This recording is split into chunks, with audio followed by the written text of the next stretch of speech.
డోర్వేకి స్వాగతం. ఏ manual to self. సూచనలు లేదా సమాచారాన్ని అందించే స్వీయ శోధన సాధనం. సో, మనం ఆల్మోస్ట్ ఆల్ ఫుడ్డు ఒక డైనమిక్స్ గురించి ఇన్ డెప్త్ చదివాం. కొంచెం కన్‌ఫ్యూజన్ అనిపిస్తుంది. బట్ ఓవరాల్‌గా సింపుల్ థంబ్ రూల్‌గా ఏంటంటే, ఏది అతిగా వద్దు అన్నట్టుగా వస్తుంది. చివరి కంక్లూజన్ ఏంటంటే, 6 రుచులు ఉండాలి. ఏది ఎక్కువుండదు. ఏది తక్కువుండదు. సీజన్ అనుసరించి, టైమ్ అనుసరించి ఒక పర్టిక్యులర్ టేస్ట్ మటుకు సాధారణ గతిరే కంటే కొంచెం ఎక్కువ ఇన్సిస్ట్ చేస్తాం. లేదా ఒక పర్టిక్యులర్ టేస్ట్ ఇది ఐటెమ్ క్వాంటిటీ కొంచెం తగ్గిస్తాం. కొంచెం తగ్గిస్తాం, కొంచెం పెంచుతాం అంతే. అంతేగాని కంప్లీట్‌గా ఆపేయటం కాదు. కంప్లీట్‌గా ఓవర్‌లోడ్‌గా ఒకటే తినటం కాదు. ఇది ఈ పాయింట్ కొంచెం క్లారిటీగా ఉండే ప్రొసీడ్ అవ్వాలి. నిజానికి ద ఏన్షియంట్ డేస్‌లో ఫుడ్ మెథడ్స్ ఏం తినేవాళ్ళు, ఏ ప్రపోర్షన్‌లో తినేవాళ్ళు నిజంగా ఆ నాలెడ్జ్ ట్రాన్స్‌మిషన్ కట్ అయిపోయింది మధ్యలో. ఇన్వేషన్స్ వల్ల అయితే ఏమిటి, కలోనియల్ పీరియడ్ వల్ల అయితే ఏంటి, ఆ! వేరే దేశాల వాళ్ళు దురాక్రమణ వల్ల అయితే ఏమిటి, ఇక్కడ సహజంగా ఉన్న ఆహ్, సివిలైజేషను కంప్లీట్ వానిష్ అయిపోయింది. అండ్ దాని రిమినెంట్స్ ఇంకా అవైలబుల్ ఉన్నాయి. సో, అందుకని ఈ కన్వెన్షనల్ ప్రాక్టీసెస్ ఫుడ్‌లో ఏమున్నాయో అవి యాక్చువల్‌గా వీటన్నిటిని కన్సిడరేషన్ చేసి మామూలు జనబాహుళ్యంలో ఉన్నవే. ఇప్పుడు మనం చేస్తున్న వర్క్ అంతా యాక్చువల్‌గా హార్ట్ లెవెల్‌లో ఋషులు, మునులు చేసి అప్పుడుండే జనాలకి ఇలా చేయండి అని చెప్పారన్నమాట. అలా రన్ అయింది. యాక్చువల్‌గా ఈ ఫుడ్డు, మెడిసిన్ కింద వాడటం మీద ఒక పెద్ద శాస్త్రం డెవలప్ అయింది ఆయుర్వేద. ఆయుర్వేద దాంట్లో నుంచి ఆయుర్వేదంలో చాలా భాగం దీనికి కన్సర్న్డే ఉంటుంది. ప్రస్తుతం సమాజంలో మటుకు కేవలం వాత, పిత్త, కఫ అనే 3 పదాలే తెలుసు. So, killing not your thoughts with excess of eating and drinking. ఇది కొటేషన్ కింద గుర్తుంచుకోండి. మీ హృదయాలని చంపుకోవద్దు. ఎక్సెస్‌గా తినేసి, ఎక్సెస్‌గా డ్రింకింగ్ చేసి. ఎక్సెస్‌గా డ్రింకింగ్, ఈటింగ్ అనేది ఏ కండిషన్‌లో వస్తుంది? మనం కేవలం ఇష్టం, అయిష్టం మీదే ఆధారపడితే. ఫుడ్ అనేది కేవలం టేస్ట్ ఆస్వాదించడానికే, ఇష్టమైంది తింటాం, ఇష్టం లేనిది మానేయటం, ఇష్టం వచ్చినట్టు తింటాం. ఇవన్నీ ఒక హాబిట్ కింద అయిపోయాయి. సో, ఈ హాబిట్స్ నుండి చాలా గ్రాడ్యుయల్‌గా బయటికి రావాలి. We should curtail the size of our meal and its frequency and by very slow stages. From habits eating, do not do nothing in a hurry. So, hurry బుర్రీగా చేయవలసిన పనేం లేదు ఇక్కడ. చాలా గ్రాడ్యుయల్‌గా చేయాలి. కాబట్టి నేను మీతో చెప్పేదేంటంటే, మీ ప్రాణమును గూర్చి ఏమి తింటాను అని గాని, మీ దేహమును గూర్చి ఏం ధరిస్తానో అని గాని చింతపడకండి. మీ ప్రాణమును గూర్చి ఏం తింటానో అని, మీ దేహమును గురించి ఏం ధరిస్తానో అని చింతపడకండి. ఆహారము కంటే ప్రాణము, వస్త్రము కంటే దేహము శ్రేష్టమైనవి గదా!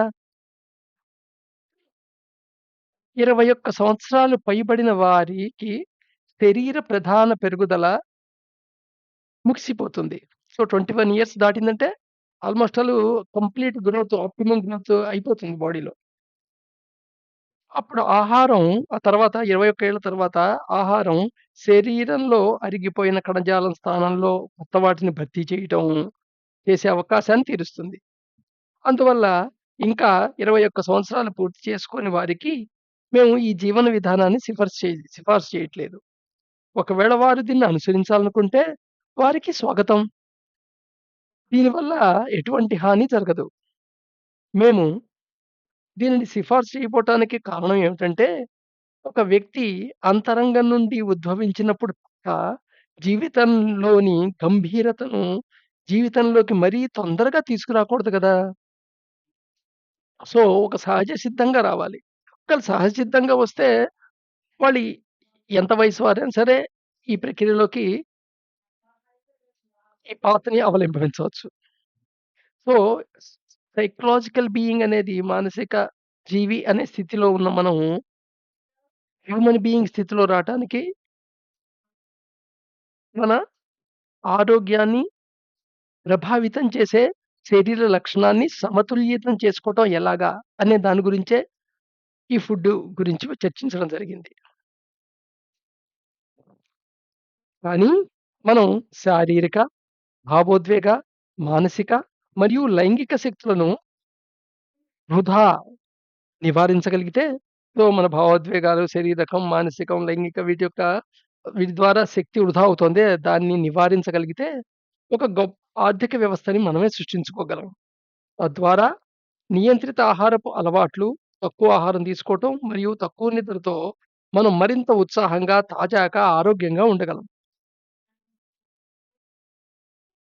సో,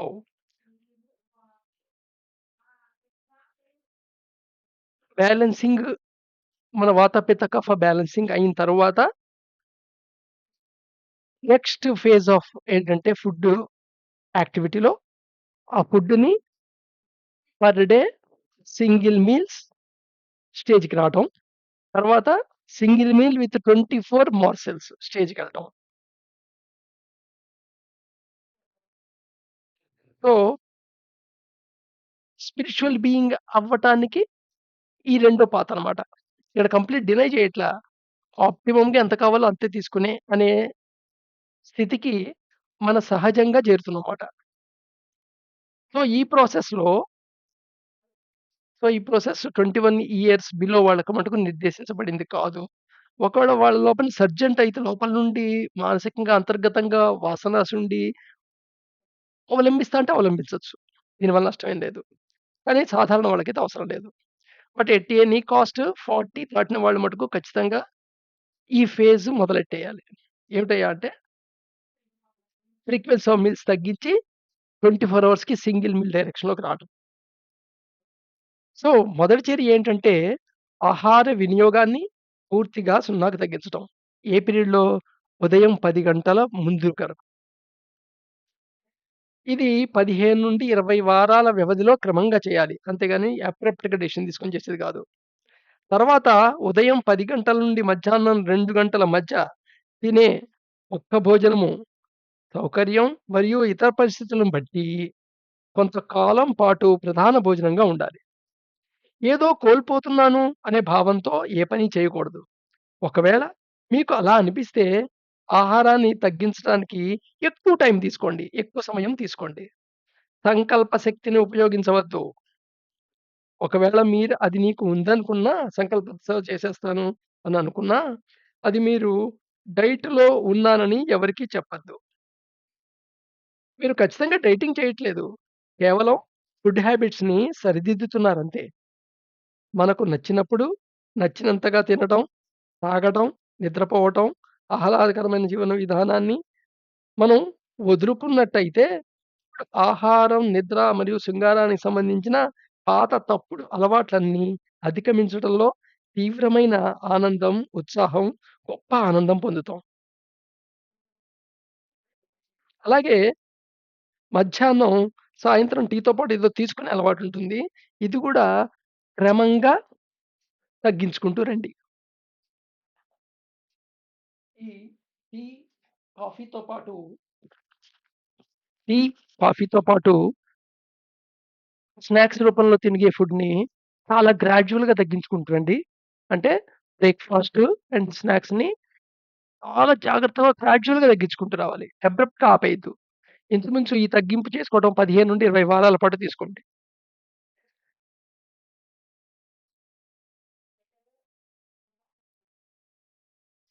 అలాగే 20 వారాల పాటు రాత్రి భోజనం వరకు తీసుకునే ఆహారాన్ని నెమ్మదిగా పూర్తిగా మానేయండి. అంటే మధ్యాహ్నం 2:00 నుండి సాయంకాలం 6 దాకా, మార్నింగ్ 6 నుండి మార్నింగ్ 10 దాకా ఫుడ్డు ఇంటేకు గ్రాడ్యుయల్‌గా తగ్గించుకుంటూ రండి. 0కి తీసుకొచ్చేయండి. 20 వారాల పాటు చేయొచ్చిది. లేదా మీకు ఏదో కోల్పోతున్నాననే ఫీలింగొచ్చినా, లేదా నీరసం అనే ఫీలింగొచ్చినా ఇంకొంచెం ఎక్కువ టైం తీసుకోండి. అంటే మీరు ఏ ఇంక్రిమెంట్‌గా తగ్గిస్తున్నారో, ఏ విధంగా తగ్గించి, తగ్గించి డిప్రిషియేట్ చేసుకుంటూ వస్తున్నారో, అది ఇంకొంచెం క్వాంటిటీ డిఫరెన్స్ తక్కువుండాలనమాట. మరో 15-20 వారాల పాటు రాత్రి భోజనాన్ని నెమ్మదిగా కానీ దృఢంగా తగ్గించండి. ఆ తర్వాత రాత్రి భోజనాన్ని పూర్తిగా మానేయండి. సో, తర్వాత ఈ రెండిటిని జీరోకి తీసుకొచ్చిన తర్వాత రాత్రి భోజనాన్ని గ్రాడ్యుయల్‌గా తగ్గించడం మొదలెట్టాలి.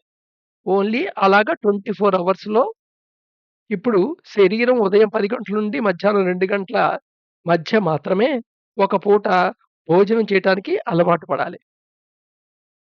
సాయంత్రం 4 గంటల తర్వాత శరీరంలోకి ఎటువంటి ఆహారము అస్సలు వెళ్ళకూడదు. నెక్స్ట్ స్టేజ్ అన్నమాట. ముందు బ్యాలెన్సింగ్ ఆఫ్ వాత, పిత్త, కఫ అటైన్ అయిన తర్వాత ఈ రెడ్యూసింగ్ ఆఫ్ మీల్స్ పొజిషన్‌లోకి తీసుకురావాలి.